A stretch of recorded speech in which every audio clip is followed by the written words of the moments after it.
ਸ਼ਲੋਕ ਮਹਿਲਾ ਪੰਜਵਾਂ। ਕੜਛੀਆਂ ਫਿਰਨ ਸੁਆਉ ਨ ਜਾਣਨ ਸੁਣੀਆਂ। ਸਈ ਮੁਖ ਦਿਸਨ ਨਾਨਕ ਰਤੇ ਪ੍ਰੇਮ ਰਸ। ਮਹਿਲਾ ਪੰਜਵਾਂ। ਖੋਜੀ ਲੱਦਮ ਖੋਜ ਛੱਡਿਆ ਉਜਾੜ। ਤੈਂ ਸ਼ਹਿ ਦਿੱਤੀ ਵਾੜ ਨਾਨਕ ਖੇਤ ਨ ਛਿਜਈ। ਪੌੜੀ ਆਰਾਧਿਓ ਸੱਚਾ ਸੋਏ ਸਭ ਕਿਛ ਜਿਸ ਪਾਸ। ਦੋਹਾਂ ਸਿਰਿਆਂ ਖਸਮ ਆਪ ਖਿਨ ਮੈਂ ਕਰੇ ਰਾਸ। ਤਿਆਗੋ ਸਗਲੇ ਉਪਾਵ ਤਿਸ ਕੀ ਓਟ ਗੋ। ਪਉ ਸ਼ਰਣਾਈ ਭਜ ਸੁਖੀ ਹੂੰ ਸੁਖ ਲਓ। ਕਰਮ ਧਰਮ ਤਤ ਗਿਆਨ ਸੰਤਾਂ ਸੰਗ ਹੋਏ। ਜਪੀਐ ਅੰਮ੍ਰਿਤ ਨਾਮ ਬਿਘਨ ਨਾ ਲੱਗੈ ਕੋਈ।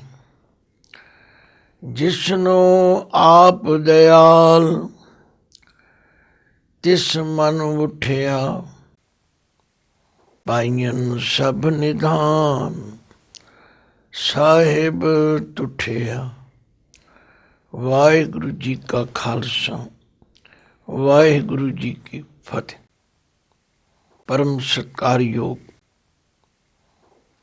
ਗੁਰਬਾਣੀ ਦੀ ਵਿਚਾਰ ਨਾਲ ਜੁੜਨ ਵਾਲੀ ਸਾਧ ਸੰਗਤ ਜੀਓ, ਸਮਰੱਥ ਗੁਰੂ ਸਾਡੇ ਸਵਾਲਾਂ ਦੇ ਜਵਾਬ ਕਿਤਨੇ ਢੁਕਵੇਂ ਤਰੀਕੇ ਨਾਲ ਦਿੰਦੇ ਹਨ ਔਰ ਪੂਰਨ ਤੌਰ 'ਤੇ ਤਸੱਲੀ ਕਰਵਾ ਦਿੰਦੇ।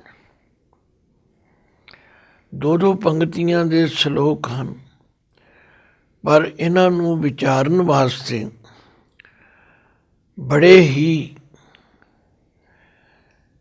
ਸਹਿਜਤਾ ਦੇ ਨਾਲ, ਨਿਰਾ ਪੜ੍ਹਨ ਨਾਲ ਗੱਲ ਨਹੀਂ ਬਣੀ। ਇਹਦੇ ਵਿੱਚ ਕੋਈ ਸ਼ੰਕਾ ਨਹੀਂ ਕਿ ਜਦੋਂ ਅਸੀਂ ਗੁਰਬਾਣੀ ਨੂੰ ਸਹਿਜ ਨਾਲ ਸਮਝ ਕੇ ਠੀਕ ਵਿਸਰਾਮ ਦੇ ਕੇ ਪਾਠ ਕਰਦੇ ਹਾਂ, ਬਹੁਤ ਕੁਝ ਸਮਝ ਆ ਜਾਂਦਾ। ਬਹੁਤੀ ਅਰਥਾਂ ਦੀ ਲੋੜ ਵੀ ਨਹੀਂ ਪੈਂਦੀ, ਪਰ ਨਹੀਂ, ਫਿਰ ਵੀ ਮਹਾਰਾਜ ਨੇ ਕਈ ਐਸੇ ਬਚਨ ਕਹੇ ਨੇ ਜਿਨ੍ਹਾਂ ਦੇ ਅਖਰੀ ਅਰਥ ਤੇ ਭਾਵ ਅਰਥ ਸਮਝਣ ਦੀ ਲੋੜ ਹੈ।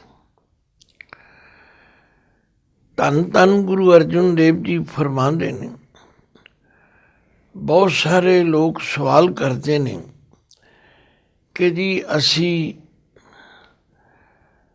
ਅੰਮ੍ਰਿਤ ਵੇਲੇ ਉੱਠਦੇ ਹਾਂ, ਇਸ਼ਨਾਨ ਕਰਕੇ ਨਿਤਨੇਮ ਕਰਦੇ ਹਾਂ, ਬਾਣੀ ਪੜ੍ਹਦੇ ਹਾਂ, ਪਰ ਸਾਨੂੰ ਰਸ ਨਹੀਂ ਆਉਂਦਾ। ਪਾਤਸ਼ਾਹ ਫਰਮਾਉਂਦੇ ਨੇ, ਤੁਸੀਂ ਰਸ ਲੈਣ ਦਾ ਯਤਨ ਹੀ ਨਹੀਂ ਕਰਦੇ। ਕੈਸੀ ਮਿਸਾਲ ਦਿੱਤੀ। ਕੜਛੀਆਂ ਫਿਰਨ। ਕੜਛੀ ਇੱਕ ਐਸਾ ਬਰਤਨ ਹੈ ਜਿਹੜਾ ਹਰ ਘਰ ਵਿੱਚ ਵਰਤਿਆ ਜਾਂਦਾ। ਜਿੱਥੇ ਵੀ ਕੋਈ ਦਾਲ ਸਬਜ਼ੀ, ਕੋਈ ਮਿੱਠੀ ਚਲੂਣੀ ਖਾਣ ਦੀ ਚੀਜ਼ ਬਣਾਉਣੀ ਹੈ, ਉੱਥੇ ਕੜਛੀ ਦੀ ਵਰਤੋਂ ਜ਼ਰੂਰ ਹੁੰਦੀ। ਤੇ ਕੜਛੀ ਭੋਜਨ ਨੂੰ ਬਣਾਉਣ ਤੋਂ ਲੈ ਕੇ ਵਰਤਾਉਣ ਤੀਕਰ, ਅਖੀਰ ਤੀਕਰ ਦਾਲ ਸਬਜ਼ੀ ਜਾਂ ਜਿਹੜਾ ਵੀ ਪਦਾਰਥ ਬਣਾਉਣਾ ਉਹਦੇ ਵਿੱਚ ਰਹਿੰਦੀ। ਪਰ ਕੜਛੀ ਸਵਾਦ ਤੋਂ ਵੀ ਹੁਣ ਹੈ। ਸੱਚਮੁੱਚ ਇਸੇ ਤਰ੍ਹਾਂ ਜਿਹੜੇ ਵਿਅਕਤੀ, ਚਾਹੇ ਮੈਂ ਹੋਵਾਂ ਚਾਹੇ ਤੁਸੀਂ ਹੋਵੋ, ਸਿਰਫ ਬਾਣੀ ਵਿੱਚ ਕੜਛੀ ਦੀ ਨਿਆਈ ਵਰਤੇ ਜਾ ਰਹੇ ਨੇ, ਬਾਣੀ ਪੜ੍ਹ ਰਹੇ ਨੇ, ਪੜ੍ਹਾ ਰਹੇ ਨੇ, ਸੁਣ ਰਹੇ ਨੇ, ਸੁਣਾ ਰਹੇ ਨੇ, ਪਰ ਬਾਣੀ ਵਿੱਚ ਖੁੱਭਦੇ ਨਹੀਂ, ਰਸ ਨਹੀਂ ਲੈਂਦੇ, ਤਾਂ ਉਹ ਵੀ ਉਹਨਾਂ ਕੜਛੀਆਂ ਵਰਗੇ। ਮਹਾਰਾਜ ਨੇ ਬਹੁਤ ਸਾਰੇ ਪ੍ਰਮਾਣ ਦੇ ਕੇ ਸਮਝਾਇਆ।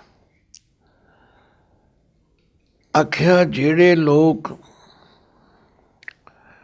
ਦੂਜਿਆਂ ਨੂੰ ਉਪਦੇਸ਼ ਕਰਦੇ ਨੇ ਪਰ ਆਪ ਅਮਲ ਨਹੀਂ ਕਰਦੇ, ਉਹ ਉਹਨਾਂ ਕੜਛੀਆਂ ਵਰਗੇ ਹਨ। ਅਵਰ ਉਪਦੇਸੈ ਆਪ ਨਾ ਕਰੇ, ਆਵਤ ਜਾਵਤ ਜਨਮੈ ਮਰੇ। ਜਿਹੜੇ ਬਾਣੀ ਵਿੱਚੋਂ ਰਸ ਨਹੀਂ ਲੈਂਦੇ,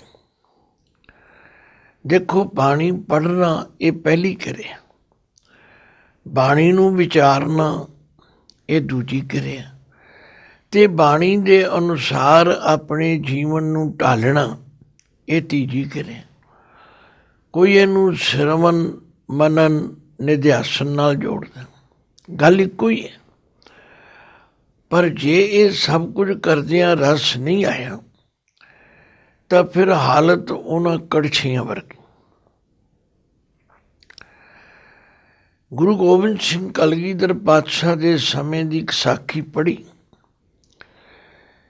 ਕਿ ਕੁਝ ਗੁਰਸਿੱਖਾਂ ਨੇ ਬੇਨਤੀ ਕੀਤੀ, ਪਾਤਸ਼ਾਹ ਅਸੀਂ ਬਾਣੀ ਦਾ ਪਾਠ ਵੀ ਕਰਦੇ ਹਾਂ ਪਰ ਸਾਨੂੰ ਰਸ ਨਹੀਂ ਆਉਂਦਾ, ਆਨੰਦ ਨਹੀਂ ਆਉਂਦਾ। ਪਾਤਸ਼ਾਹ ਨੇ ਬੜੇ ਸਰਲ ਤਰੀਕੇ ਨਾਲ ਆਖਿਆ, ਇਸ ਤਰ੍ਹਾਂ ਕਰੋ, ਕੱਲ ਸੁਖ ਨਿਧਾਨ, ਜਿਹਨੂੰ ਆਪਾਂ ਭੰਗ ਵੀ ਕਹਿ ਦਿੰਦੇ, ਉਹ ਰਗੜੋ, ਰਗੜ ਕੇ ਤਿਆਰ ਕਰੋ ਤੇ ਇੱਕ ਕੜਾਹਾ ਭਰ ਲਓ, ਤੇ ਸਾਰੇ ਸਿੱਖ ਸਵੇਰੇ ਉੱਠ ਕੇ ਇੱਕ ਗੜਵੀ ਉਹਦੇ ਚੋਂ ਭਰ ਕੇ ਲੈ ਜਾਓ। ਪਰ ਧਿਆਨ ਰੱਖਣਾ ਕਿ ਕੁਰਲੀਆਂ ਕਰਨੀਆਂ ਨੇ, ਅੰਦਰ ਨਹੀਂ ਜਾਣਾ ਚਾਹੀਦਾ। ਇਹ ਮਹਾਰਾਜ ਦੇ ਸਮਝਾਉਣ ਦਾ ਤਰੀਕਾ ਸੀ, ਉਵੇਂ ਹੀ ਕੀਤਾ ਗਿਆ।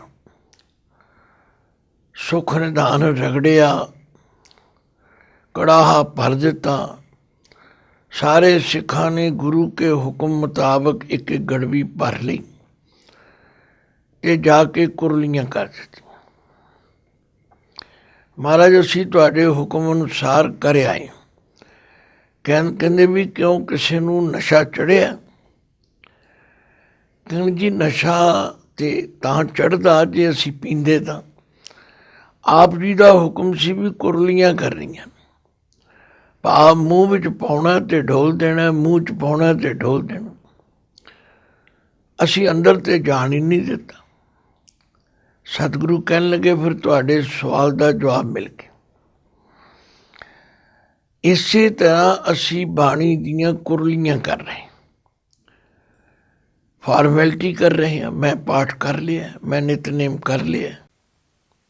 ਜਦੋਂ ਪਾਠ ਕਰਕੇ, ਨਿਤਨੇਮ ਕਰਕੇ ਉਹਦੇ ਵਿੱਚੋਂ ਕੁਝ ਗ੍ਰਹਿਣ ਨਹੀਂ ਕੀਤਾ ਤੇ ਕਰ ਕਰਕੇ ਛੱਡੀ ਜਾਂਦੇ।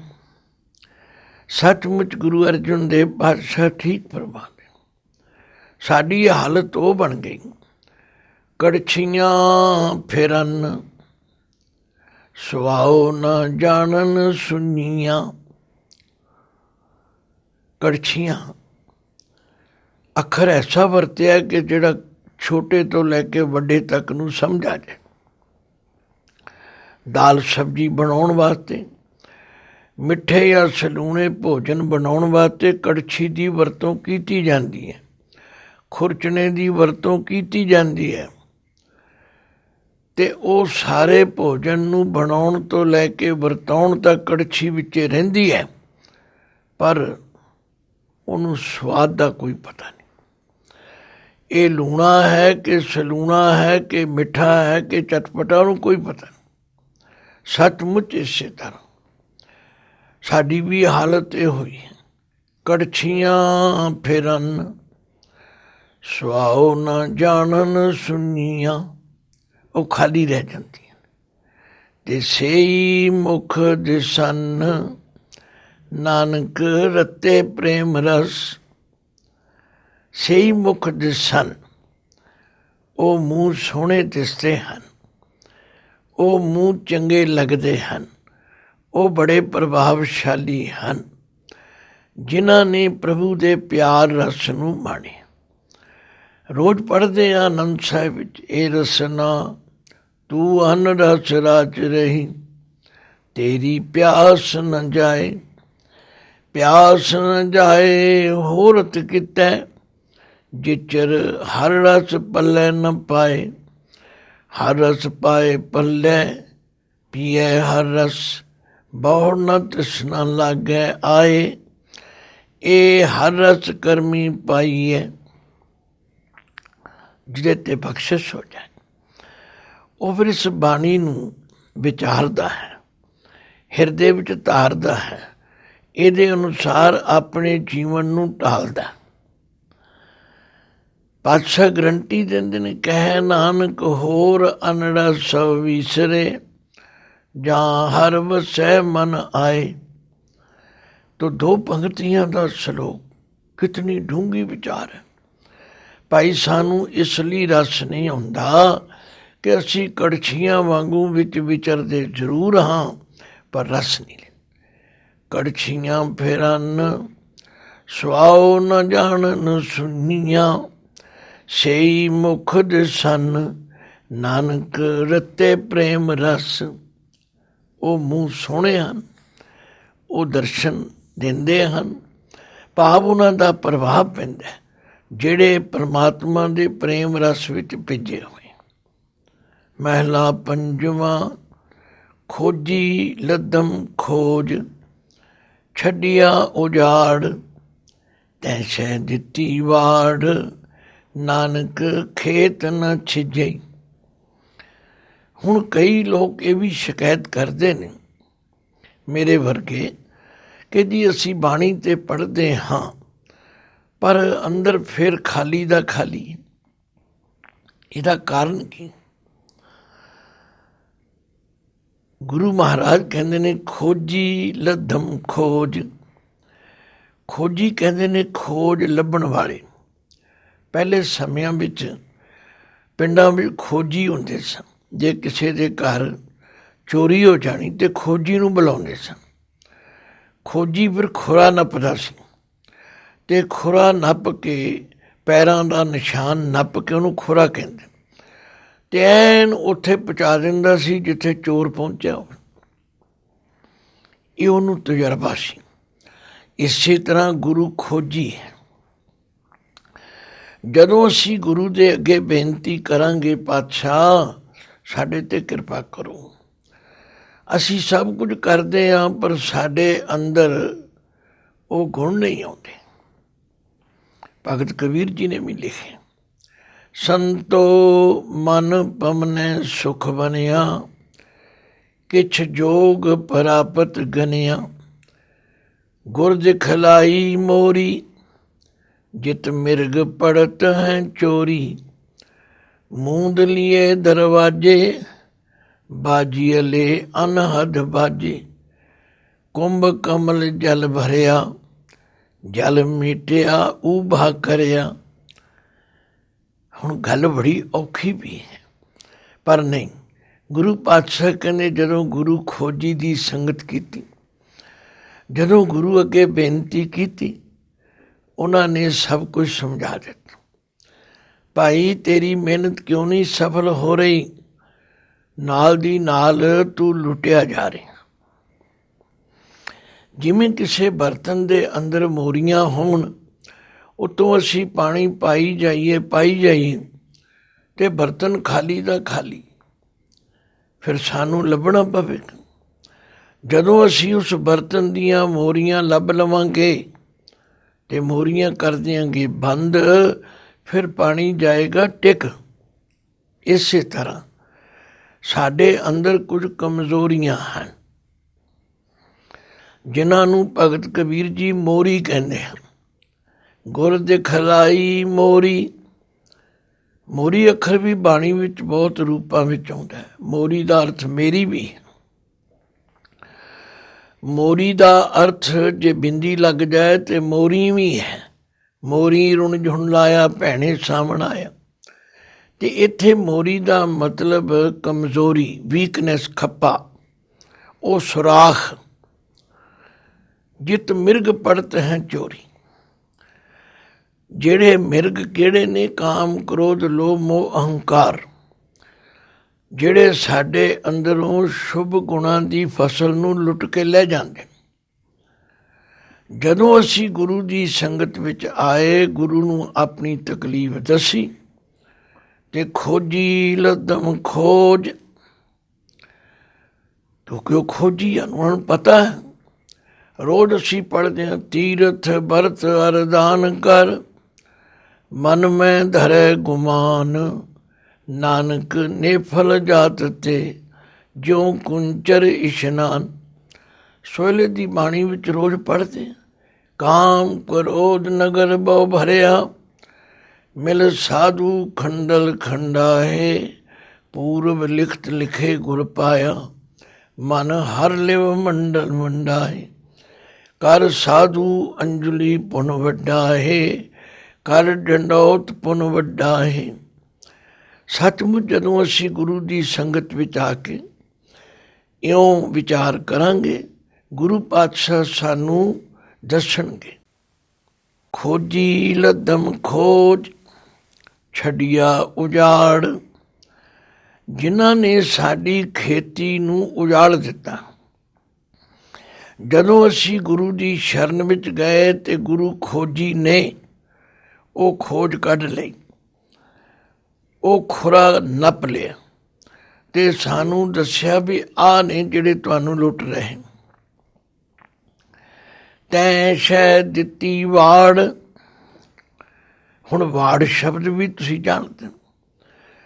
ਖੇਤ ਦੀ ਰਖਵਾਲੀ ਲਈ ਜ਼ਿਮੀਂਦਾਰ ਵਾੜ ਲਾਉਂਦਾ, ਜਿਹਦੀ ਜੋ ਸਮਰਥਾ ਹੈ।